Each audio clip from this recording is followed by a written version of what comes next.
성도 여러분 안녕하세요. 오늘도 말씀으로 승리하는 은혜가 저와 여러분들 위해 함께 하기를 주님의 이름으로 축원드립니다. 욥의 여행 여러분 어떻게 지금 잘 은혜롭게 때로는 내가 욥이 된 것처럼 그렇게 동감하며 하고 계십니까? 아니면 너무 어렵다고 생각하십니까? 아니면 좀 지루하다라고 여기십니까? 여러분 제가 맨 앞에 욥의 여행을 하면서도 말씀드렸듯이 이 욥이 나다 또는 그 고난당하는 욥에게마저도 요즘 말로 뭐 꼰대질하는 또는 내 의견을 관찰시키려고 하는 그런 정죄하는 이 친구들이 나다라고 여기면 여러분 이 이야기들이 얼마나 생생하게 우리에게 다가오는지 모릅니다. 우리가 좀 그런 여행들로 이 욥기의 여행을 좀 생각하면서 내 이야기처럼 읽어가면 좋겠네요. 내가 욥이 되기도 하고 새 친구들이 되면서 우리 이 욥의 이야기들을 함께 좀 읽어갔으면 좋겠습니다. 자, 우리 어제 내용을 함께 좀 살펴볼게요. 어제는요 욥이 친구들과 하나님께 요구하기도 하고요, 또 항의하기도 하고, 또 마지막 소망에 대해서 막 발버둥치는 모습들도 보게 되었습니다. 욥이요 친구들에게 요구합니다. 너희들 입을 좀 다물고, 너희들이 하는 말 나도 다 알아. 그러니까 너희들 입을 좀 다물고 내 말을 좀 들어줘라 라고 친구들에게 요구해요. 그리고 또 이 욥은요 하나님께도 요구합니다. 뭐라 그러냐면, 하나님 나를 두렵게 하지 마시고 나를 좀 치지 마십시오. 그렇다면 하나님 좀 나와 같이 와서 하나님 내 행위를 내가 하나님께 진술할 테니 하나님 우리 같이 재판장에 좀 서봅시다. 하나님 내가 할 말이 너무 많습니다. 하나님께 대답 드려야 될 것도 많습니다. 라면서 하나님을 재판장으로 오시기를 요구하는 이런 욥의 모습도 볼 수 있어요. 그리고요 욥이 하나님께 항의하는 거예요. 내 인생이 너무 짧고 허무하고요. 하나님 내 인생이 한 번밖에 없는데 내가 죽어버리면 끝이고요. 너무 허무하고요. 그리고 내 그런 짧은 인생 가운데서도 하나님은 나에게 소망을 끊어지게 하셨습니다 라고 이야기하지만 그 심에는 뭐가 있어요? 구원과 회복에 대한 간절한 갈구들이 있는 그런 욥의 모습들을 우리가 어제 함께 보았습니다. 자, 오늘은요 욥기 8번째 시간입니다. 오늘은 여러분 어제 시간 3장에서부터 14장까지가 1차로 욥이 3명의 친구들과 한 번씩 논쟁했던 이야기가 마무리된 거거든요. 그래서 오늘부터는 15장 한 장인데 욥과 세 친구들의 2차 논쟁이 시작되는 겁니다. 15장에서부터 21장까지 우리가 2차 논쟁인데요. 오늘은 그 첫 번째 시간을 좀 가지려고 합니다. 말씀드렸지 15장 한 장을 좀 볼게요. 이 15장은요 엘리바스의 이제 2차 논쟁으로 시작이 됩니다. 제목을 지어보자면 악인이 당하는 고통과 재앙을 보라, 바로 그가 너다 라고 하는 제목을 지었습니다. 이게 이 엘리바스가 자기 이 수많은 말을 통해 욥에게 하고 싶은 말을 한마디로 응축한 거예요. 악인이 당하는 고통과 재앙을 봐라, 그게 바로 너다. 이게 바로 엘리바스가 오늘 15장에서 하고 싶은 말입니다. 자, 그러면 오늘 15장 이 내용을 들어가기 전에 두 가지 맥을 한번 살펴볼게요. 먼저 첫 번째, 자 앞서 1차와 또 오늘 2차 논쟁에서 엘리바스가 어떤 태도로 바뀌었는가, 그의 태도가 어떻게 바뀌었는가 여러분 한번 살펴보시기 바랍니다. 자, 두 번째, 오늘 두 번째 논쟁에서 엘리바스의 이야기 중에 어떤 도식 하나가 빠졌어요. 그러니까 친구들이 앞서 이 3명의 친구들이 공통적으로 하는 도식들이 있거든요. 근데 그 중에서 뭐가 빠졌는가 한번 살펴보십시오. 힌트를 드리자면 친구들이 먼저 욥의 어떤 이 원망이나 불평의 말에 대해서 비난합니다.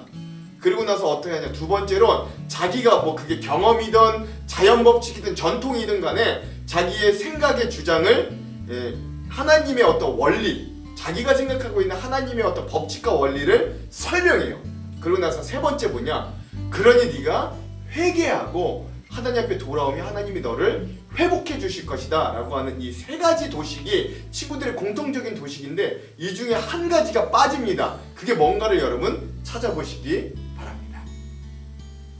자, 그럼 오늘 15장 한 장 우리가 내용을 한번 들어가 볼게요. 이 15장은 엘리바스의 두 번째 논쟁 부분입니다.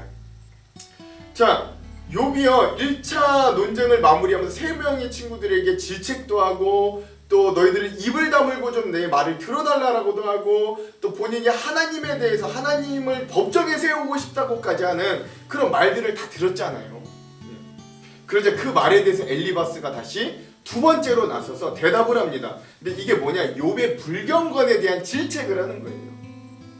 욥아, 너 사막에서 불어오는 동풍, 이게 동풍과 같은 무익한 말로 그 품 마음에 채우고 있다라고 비난합니다. 여러분, 사막에서 불어오는 동풍이 뭐냐면 이 바람이 굉장히 뜨거워서 농작물에 해를 주는 바람이에요. 때로는 메뚜기 떼를 불러와서 모든 농작물들을 다 먹어버리는 아주 해로운 바람이 이 동풍, 사막에서 불어오는 동풍인데 너의 말이 그 사막의 동풍과 같다라고 비난하는 거예요. 너의 말은 아무 도움도 되지 않는 말로 변론하고 하나님을 경외하지도 않고 묵상, 즉 기도하지도 않는데 너는 그칠 뿐이다 라고 공격합니다. 욥, 너는 간사한 혀를 좋아하여 죄악에서 나오는 말을 너의 입으로 하는구나 라고 하는 거죠. 욥을 정죄하는 건 내가 아니라, 엘리바스 내가 아니라 욥, 너의 죄악된 입에서 나오는 증언 자체가 너를 정죄한다 라고 이야기합니다. 이렇게 욥이 어떤 불경건에 대해서 먼저 질책해요. 그리고 또 하나를 질책하는데 그게 뭐냐면 욥의 교만에 대해서 질책합니다. 근데 욥이 내가 의롭지 못하면서 다른 사람의 죄를 지적하고 있다. 그러니까 욥, 너는 사실 결백하지도 의롭지도 않으면서 다른 사람이 오히려 죄인이다, 다른 사람이 정죄한다라고 지적하고 있다라고 하는 거예요. 뭐라고 이야기하냐? 네가 세상에서 가장 먼저 나서 하나님이 창조하셨던 계획도 다 들었냐? 라고 이야기합니다. 네가 알고 깨달은 것이 무엇이기에 우리는 알지 못하겠느냐? 라고 이야기하는 거예요. 그러면서 뭐라 그러냐면 자기의 나이를 내세웁니다. 우리 중에는 머리가 세기도 하고 내 부친보다 나이가 더 많은 사람도 있느니라 라고 이야기했는데 이게 엘리바스 자신의 이야기입니다. 엘리바스가 이 중에서 가장 연장자거든요. 하나님께서 우리들을 통해, 너의 친구들을 통해 주시는 위로를 너는 좀 받아들일 수 있어야 된다라고. 여기서 본인들이 위로를 한다고 이야기하는, 위로 아닌 것 같은데 본인들은 위로를 한다. 그러니까 우리들이 하는 위로를 너는 좀 받아들여야 돼라고 이야기합니다.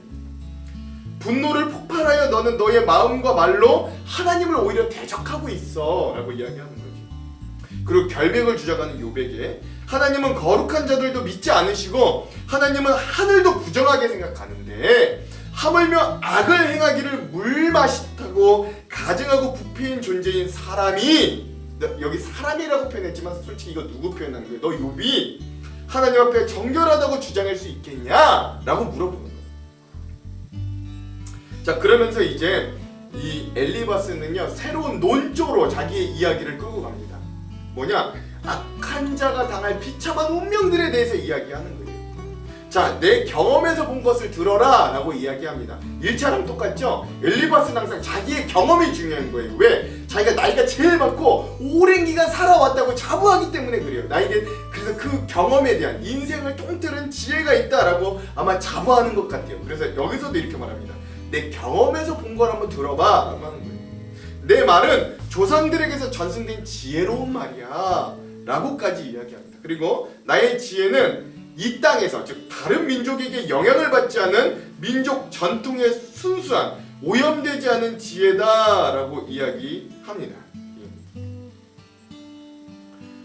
근데 여러분, 원래 지혜라는 건 그렇잖아요. 사실 엄밀히 이야기하면 지혜라는 건 여러 사람들과 교류를 통해서 더 확장되고 커지고 더 넓어지는 건데, 이 어떤 사람들, 어떤 민족 안에 갇힌 지혜라는 건 사실 뭐 순수하다고 표현할 수도 있지만 좀 나이브하고 약간 더 지혜의 폭이 좁아질 수밖에 없다, 고립화될 수밖에 없다라고 하는데, 그러니까 이것 자체가 엘리바스의 어떤 자기 경험에 매몰된 오류를 이야기하고 있다라고 할 수 있는 거죠. 자, 그러면서 엘리바스는 이 전통적인 자기가 가지고 있는 경험의 지혜를 따라 다음과 같이 욥에게 이야기합니다. 근데 이제 뭘 이야기하냐면 잘 보십시오. 먼저 그는요, 악인, 죄를 짓는 그 악인들에게 닥칠 8가지 고통에 대해서 이야기합니다. 이게 20절에서 24절입니다. 근데 여러분, 이게 누구를 두고 이야기하는지 잘 보십시오. 진짜 악인들이 당하는 고통을 이야기하는가, 아니면 욥에 대한 고통을 이야기하는가 잘 보십시오. 자, 악인들은요, 그의 일평생의 고통을 당한대요. 자, 두 번째, 그러면서 포악자의 횟수는 정해져 있다. 즉 뭐예요? 그 포악을 행한 자는 잠시 정해진 짧은 기간 동안만 인생이 주어질 뿐이다 라는 말이에요. 세 번째, 다른 사람을 놀라게 했던 강포자의 귀에는 놀라운 소식, 즉 재난의 소식이 들린다 라고 하는 거예요. 근데 지금 재난의 소식을 이 중에서 들은 사람은 누구예요? 욥이잖아요. 자, 네 번째, 형통할 때에 멸망시키는 자가 그에게 임할 것이다. 이건 누가 뭐라 그래도 욥이죠. 욥이 원래는 형통하였다가 하나님의 재앙을 받았잖아요. 자, 다섯 번째, 그 악인은 결국 어두운 데서 나오지 못한다. 즉 그 결말이 결국 죽음에 이를 것이다. 욥이 지금 거의 죽게 됐잖아요. 여섯 번째, 칼날이 숨어 기다리는 존재가 바로 그 악인의 존재다. 즉 어떤 폭력적인 일들이 희생물이 된다라고 했는데요. 욥에게 닥친 재앙들이 굉장히 폭력적이었잖아요. 일곱 번째, 그는 악인들은 떠돌아다니면서 음식을 구하고 자기가 죽을 날이 가까웠다는 걸 알게 되더라. 이건 역시 마치 지금 모든 것을 다 잃어버리고 죽음만을 기다리고 있는 욥의 상황을 이야기하는 겁니다. 여덟 번째, 환난과 고통이 왕처럼 그를 쳐서 넘어뜨릴 것이다. 욥은 철저하게 지금 환난 중에 있고 고통 중에 있잖아요. 이렇게 8가지 이 고통의 이유를, 악인들이 받는 고통에 대해서 이야기하면서 마지막으로 이 엘리바스는 이 악인들이 이러한 고통을 받는 이유, 엄밀히 말해 악인을 가장한 욥이 고통을 받는 이유에 대해 이렇게 이야기합니다. 스스로 손을 들어 하나님을 대적하고 교만하게 행하며 전능하신 하나님께 힘을 과시했기 때문에 이런 8가지의 고난을 받는 거다 악인들이 라면서 교만 때문에 하나님을 대적했기 때문이다 라고 그 원인을 이야기하는 거예요. 즉 뭐예요? 욥 네가 교만하여 하나님을 대적했기 때문에 이런 고통 가운데 있는 거야 라고 지금 돌려서 이야기하고 있는 거죠. 근데 여기서 끝나는 게 아닙니다. 엘리바스도 이제 굉장히 잔인해졌어요. 그 이후로 또 뭘 이야기하냐, 그 뒤를 이어 악한 자가 받을 10가지 재앙에 대해서 이야기하는데 이게 28절에서 35절까지 마지막까지 나온 말씀입니다. 근데 이게요 또 욥이 당한 재앙을 묘사해요. 그러니까 이게 악인이 당한 재앙이라고 이야기하지만 쭉 살펴보면 욥이 당한 재앙을 거의 묘사하고 있다고 해도 진배가 없어요. 굉장히 잔인한 말들입니다. 자, 악인들이 재앙을 받는 원인에 대해서는 이번에 먼저 이야기합니다. 악한 자는 목을 굳게 하고 두꺼운 방패를 들고 적을 치려고 달려가는 군인처럼 하나님을 대적하고 그 얼굴에는 살이 찌고 허리에는 기름이 엉겼기 때문에 그가 재앙을 당하는 거다. 즉 교만하여 진리를 받아들이지 않기 때문에 그가 결국 재앙을 당했다라고 이야기하면서 욥을 또 돌려서 이제 비난하는 겁니다. 자, 그 10가지 재앙이 무엇이냐? 첫 번째, 사악한 부자는 멸망하여 유령도시, 버려진 집, 그리고 돌무더기에서 산다. 여러분 이거 욥이잖아요. 욥이 원래는 부유했잖아요. 그런데 지금은 망해서 버려진 집, 돌무더기에서 살잖아요. 이게 재앙을 받는 첫 번째, 악인이 재앙을 받는 첫 번째. 두 번째, 그의 소유가 땅에서 증식되지 못한다. 모든 재산을 잃는다. 욥이잖아요. 그렇죠? 세 번째, 그가 어두운 곳들을 떠나지 못한다. 흑암이 그를 덮칠 것이다. 재앙이 덮쳐 있는, 지금 앞이 깜깜한 욥의 상황을 이야기하고 있는 거잖아요. 네 번째, 악인은 하나님의 뜨거운 진노의 입김에 소멸한다. 존재가 소멸할 것이다. 이것도 지금 욥이 본인 스스로 이야기하고 있는 것들이잖아요. 다섯 번째, 그는 허망할 것들만 얻게 될 것이다. 즉 인생의 허무감을 느끼게 될 것이다. 욥이 토로하고 있는 게 인생의 허무함이잖아요. 여섯 번째, 심판의 날에 이르기도 전에 급작스럽게 그는 멸망당할 것이다. 누구처럼? 너 욥처럼 생각지도 못하게 이렇게 재앙이 다가왔잖아. 이게 뭐냐? 악인들이 재앙을 받는 거야 라고 하는 거죠. 일곱 번째, 열매 없는 포도나무와 죽어가는 감람나무처럼 열매와 꽃이 익기 전에 떨어진다. 이게 일곱 번째 재앙이랑도 이제 맞닿는데요. 일곱 번째는 뭐냐? 열매 없는 포도나무와 여덟 번째 재앙과 이제 맞닿는데, 여덟 번째 재앙은 뭐냐? 자녀가 없게 될 것이다. 즉 대가 끊긴다라고 하는데 이 일곱 번째 열매 없는 포도나무와 감람나무 같이 될 것이고 자녀가 없게 될 것이다라고 하는 이 7번과 8번의 이 재앙이 뭘 의미해요? 욥의 10 아들 딸들이 다 죽었잖아요. 이런 것들을 의미하는 거예요.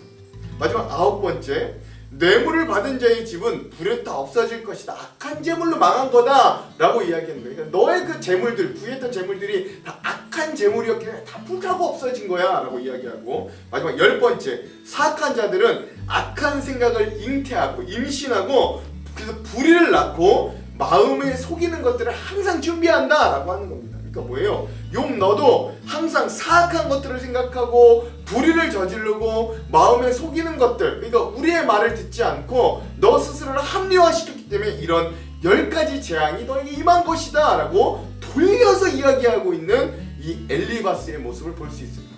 예. 여기까지가 엘리바스의 말의 끝이에요. 예. 그러니까 여러분, 이 엘리바스가 이런 것들 8가지의 고통과 10가지 재앙을 설명하는 건 욥이 당한 재난들이 그런 악한 일을 했기 때문에 온 것이라는 걸 입증하는 거예요. 욥은 친구에게 이런 극심한 정죄를 받고 마음이 굉장히 고통스러웠을 거다 예상해 볼 수 있는 겁니다.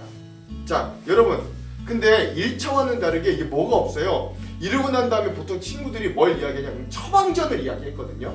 회개해. 그리고 그러면 하나님께 돌아가. 그러면 너를 회복해 줄 거야. 나는 뭐 가벼운 말일 수 있지만 어쨌든 그런 처방전을 내는데 이젠 그게 없는 거예요. 뭘 의미할까 한번 잘 생각해 보시기 바랍니다.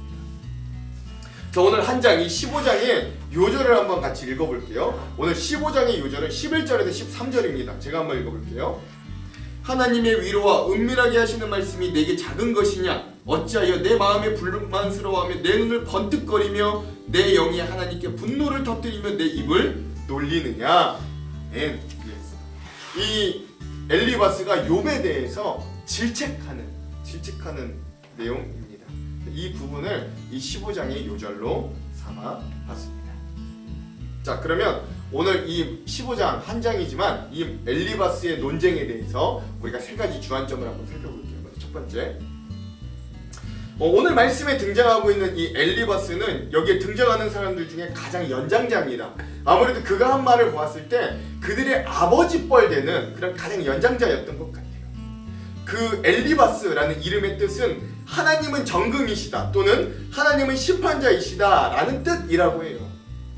그는 1차와 2차 논쟁을 통해서 그의 오랜 인생의 연륜과 경험적인 지식을 얼마나 의지하고 자랑스러워하고 수호하려 하는지 우리가 잘 알 수 있습니다. 또한 그는 다른 친구들과 비교해 볼 때 굉장히 철학적이에요. 그리고 신사적인 모습으로 보임으로 어떤 연장자의 품격을 보이기도 하였어요. 1차 때는요.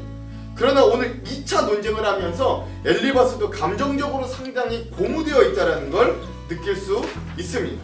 이 엘리바스는 이제 신사적인 모습을 버리고 상당히 욥에게, 이 고난당하는 욥에게 본인도 공격적으로 이야기해요. 그는 욥이 당하는 고난, 고통과 재앙의 모습을 마치 악인이 당하는 모습인 양 이야기하면서 악인이 이런 고통을 당하고 악인이 이런 재앙을 당하거든. 거봐, 그런 걸 보면 욥, 네가 악인이고 죄인이라는 걸 인정하게끔 굉장히 비열하고 잔인하게 유도하는 거예요. 이 악인은 이런 고통당하고 악인은 이런 재앙을 당하는데 이 말을 듣고 보면 사실 욥 본인이 지금 다 당하고 있는 거거든요. 엘리바스는 이제 욥을 질책하는 데만 급급해서 오히려 고난 중에 있는 친구를 생각할 여유도 없이 내가 옳았다 라는 걸 입증하기에 수단과 방법을 가리지 않게 됩니다.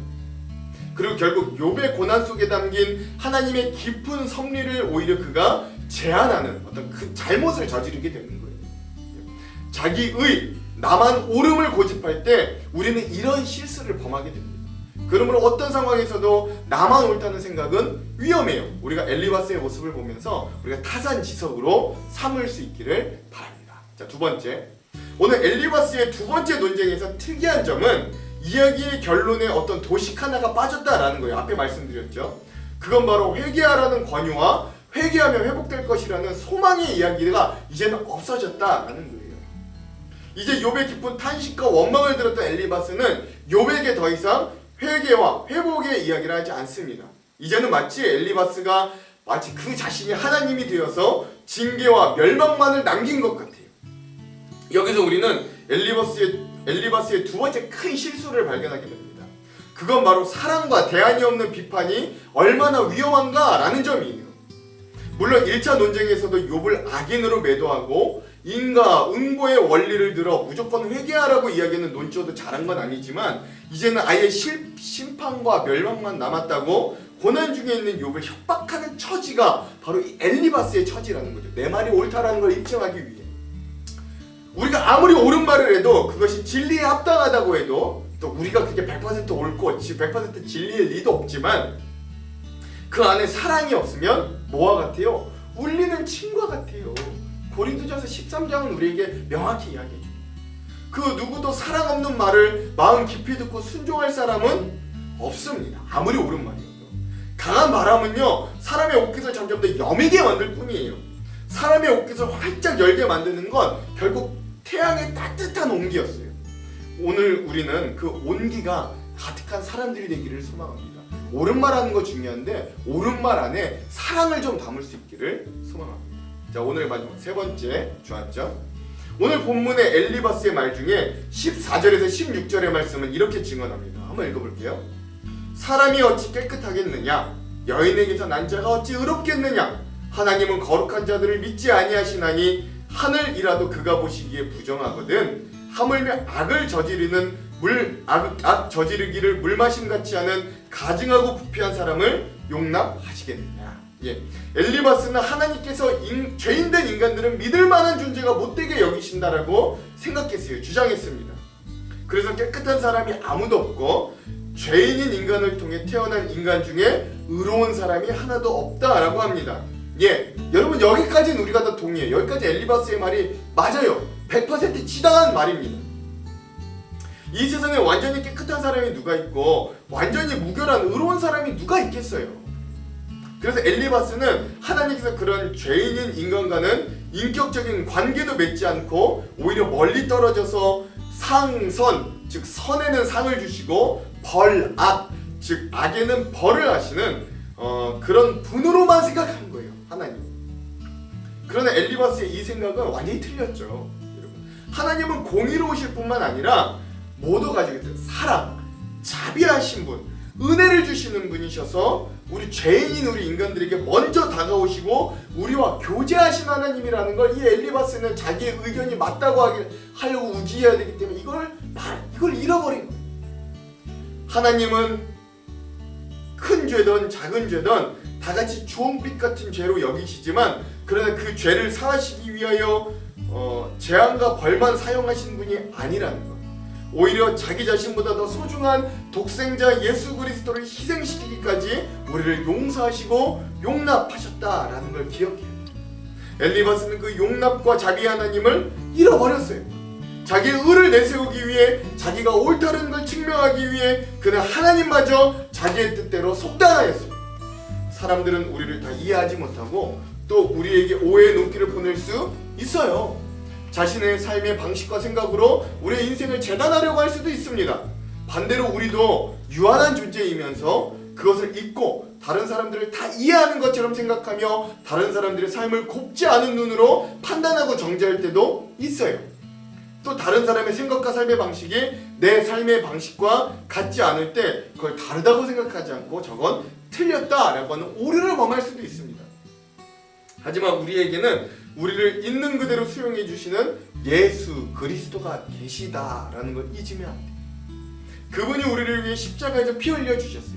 그 주님의 은총을 받았다면 우리도 이제부터라도 돌이켜서 내 생각만으로 다른 사람의 삶을 재단하려는 오류에 벗어나야 돼요. 그런 은혜의 회복이 오늘 하루 우리들에게도 이 말씀 가운데 진지하게 임하기를 주님의 이름으로 축원드립니다. 기도할게요. 하나님, 선한 것이 하나도 없는 우리의 존재를 하나님 앞에 내어놓습니다. 그러나 하나님, 우리가 믿음 가운데 설 수 있는 것은 우리가 그저 말뿐인 회개함으로, 우리가 그저 하나님 어떤 의식적인 회개함으로 하나님께 의로움을 얻는 것이 아니라 우리에게 다가오시고 그런 자격 없는 우리를 여전히 사랑하시는 하나님의 은혜 때문임을 우리가 다시 한번 기억하기를 원합니다. 선을 행하여 하나님의 복과 은혜를 얻기도 소망하지만 그러나 우리가 진정 원하는 건 그렇지 못한 우리를 인정하시고 받아주시고 용납하시는 하나님의 사랑을 우리는 더 갈구합니다. 우린 연약한 죄인이고 우리는 완전할 수 없기에 그런 하나님의 은혜를 염치 없이 사모합니다. 그러나 끝까지 붙들고 그 사랑에 의지하며 나아가오니 주여 오늘도 우리를 그 사랑과 은혜 가운데 변화시켜 주시고 하나님께서 기뻐하시는 온전한 자들로 만들어가 주시옵소서. 그리스도의 향기 나는 자들이 되도록 우리와 함께하여 주시옵소서. 그렇게 하실 주님을 기대하며 오늘 하루도 코로나와 여러 가지 상황 가운데 우리를 지키실 주님 또한 기대하며 예수님 이름으로 기도합니다. 아멘. 그럼 사랑하는 성도 여러분, 오늘 하루도 말씀으로 승리하십시오. 사랑하고 축복합니다. 화이팅! 제15장 대만 사람 엘리바스가 대답하여 이르되 지혜로운 자가 어찌 헛된 지식으로 대답하겠느냐? 어찌 통풍을 그의 복부에 채우겠느냐? 어찌 도움이 되지 아니하는 이야기 무익한 말로 변론하겠느냐? 참으로 내가 하나님 경외하는 일을 그만두어 하나님 앞에 묵도하기를 그치게 하는구나. 내 죄악이 내 입을 가르치나니 내가 간사한 자의 혀를 좋아하는구나. 너를 정죄한 것은 내가 아니요 내 입이라. 내 입술이 내게 불리하게 증언하느니라. 내가 제일 먼저 난 사람이냐? 산들이 있기 전에 내가 출생하였느냐? 하나님의 오묘하심을 내가 들었느냐? 지혜를 홀로 가졌느냐? 내가 아는 것을 우리가 알지 못하는 것이 무엇이냐? 내가 깨달은 것을 우리가 소유하지 못한 것이 무엇이냐? 우리 중에는 머리가 흰 사람도 있고 연로한 사람도 있고 네 아버지보다 나이가 많은 사람도 있느니라. 하나님의 위로와 은밀하게 하시는 말씀이 내게 작은 것이냐? 어찌하여 내 마음에 불만스러워하며 내 눈을 번뜩거리며 내 영에 하나님께 분노를 터뜨리며 네 입을 놀리느냐? 사람이 어찌 깨끗하겠느냐? 여인에게서 난 자가 어찌 의롭겠느냐? 하나님은 거룩한 자들을 믿지 아니하시나니 하늘이라도 그가 보시기에 부정하거든 하물며 악을 저지르기를 물마심같이 하는 가증하고 부패한 사람을 용납하시겠느냐? 내가 네게 보이리니 내게서 들으라. 내가 본 것을 설명하리라. 이는 곧 지혜로운 자들이 전하여 준 것이니 그들의 조상에게서 숨기지 아니하였느니라. 이 땅은 그들에게만 주셨으므로 외인은 그들 중에 왕래하지 못하였느니라. 그 말에 이르기를 악인은 그의 일평생에 고통을 당하며 포악자의 횟수는 정해졌으므로 그의 귀에는 무서운 소리가 들리고 그가 평안할 때 멸망시키는 자가 그에게 이르리니 그가 어두운 데서 나오기를 바라지 못하고 칼날이 숨어서 기다렸느니라. 그는 헤매며 음식을 구하여 이르기를 어디 있느냐 하며 흑암의 날이 가까운 줄을 스스로 아느니라. 환난과 역경이 그를 두렵게 하며 싸움을 준비한 왕처럼 그를 쳐서 이기리라. 이는 그의 손을 들어 하나님을 대적하며 교만하여 전능자에게 힘을 과시하였음이니라. 그는 목을 세우고 방패를 들고 하나님께 달려드니 그의 얼굴에는 살이 찌고 허리에는 기름이 엉기었고 그는 황폐한 성읍 사람이 살지 아니하는 집 돌무더기가 될 곳에 거주하였음이니라. 그는 부유하지 못하고 재산이 보존되지 못하고 그의 소유가 땅에서 증식되지 못할 것이라. 어두운 곳을 떠나지 못하리니 불꽃이 그의 가지를 말릴 것이라. 하나님의 입김으로 그가 불려가리라. 그가 스스로 속아 허무한 것을 믿지 아니할 것은 허무한 것이 그의 보응이 될 것임이라.